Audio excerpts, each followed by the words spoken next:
कधीच नाही चुकणार तुमचे फेवरेट टीव्ही शोज झी5 सोबत, तेही एकदम फ्री।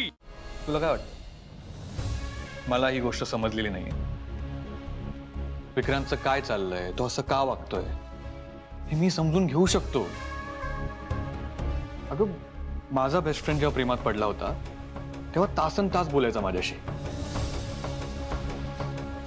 आणि मी पण माझ्या टीनेज मध्ये रोमॅन्टिक नॉवेल्स वगैरे वाचल्या,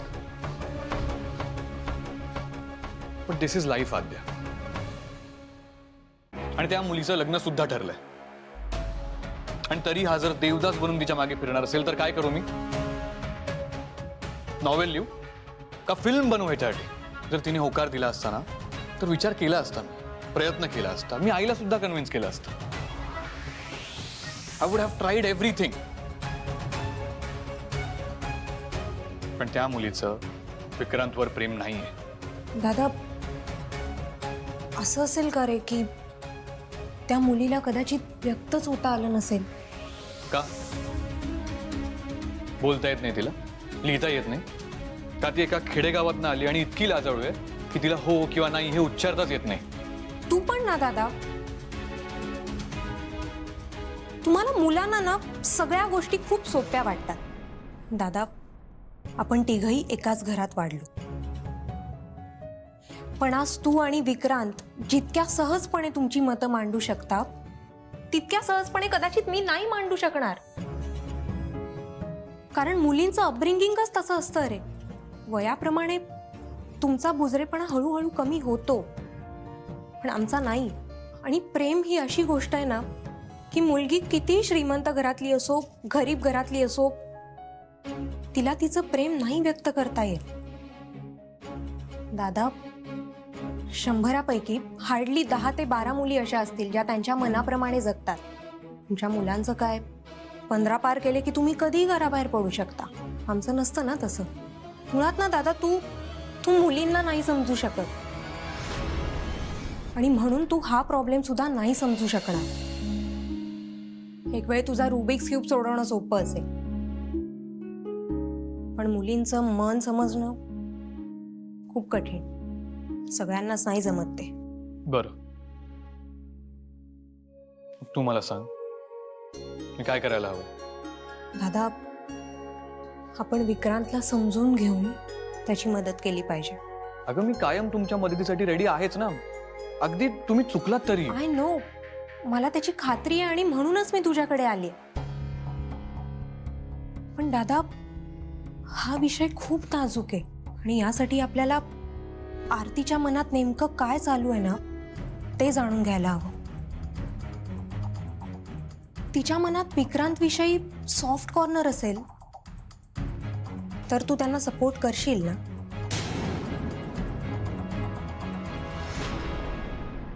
आपल्याला मार्ग शोधावा लागणार। आरतीच्या मनात नेमकं काय चालू आहे? काय करू मी? त्या आरतीला जाऊन विचारू? एकतर लग्न हा विषयच मला आवडत नाही, त्यात माझ्याच भावाला लग्न करायचंय, तेही त्या आरतीशी। जर आरतीला तो आवडत असता तर हा विषय पुढे गेला असता। ऍक्च्युली मला जर तर या टर्म्सच आवडत नाही। अरे पण या जर तरची उत्तरं हवी असतील तर आपल्याला प्रयत्न करावे लागतील ना। कदाचित आपल्याला अमूल्याची मदत होऊ शकते।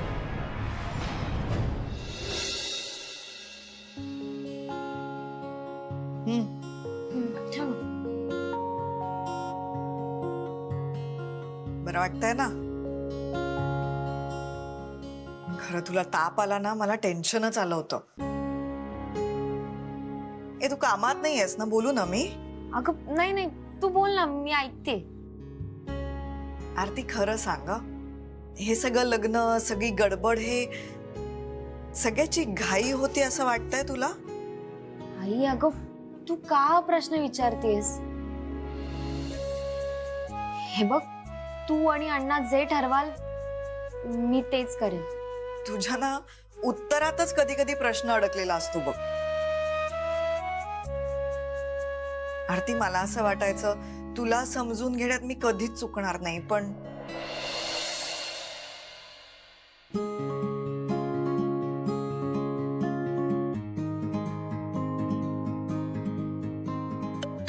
ही अगं असं अमूल्याचा फोन बोला मग. ताई, शिवाने मला जे काम दिलं होतं ना ते पूर्ण झालं. खरंच? हो. काय समजतो काय तो स्वतःला?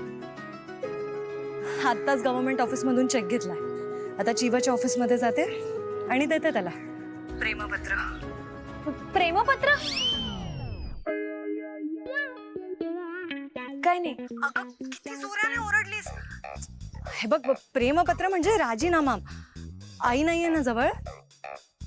आहे पण तू नको टेन्शन घेस, बोल. हा, मग ठीक आहे.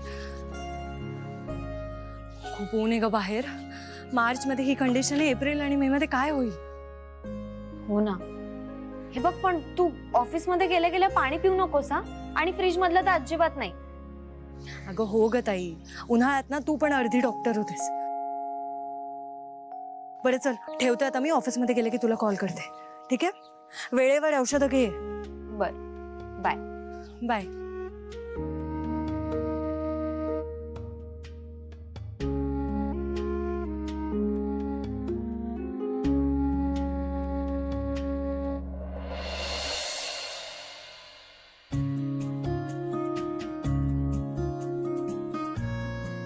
काय ग, काय म्हणत होती अमूल्या? प्रेमपत्र कसलं? काही नाही अगं, ते सरकारी ऑफिस मधून एखादं पत्र किंवा चेक मिळाला किंवा कंप्लेंट केली तरी वापरतात हा शब्द. प्रेमपत्र? काय बाई, तुम्हा मुलींचं असतं ना, खरंच कळत नाही मला. बाई, आमच्या काळात प्रेमपत्र म्हणजे, जाऊ दे, तुला काही लागलं तर सांग मला. हो.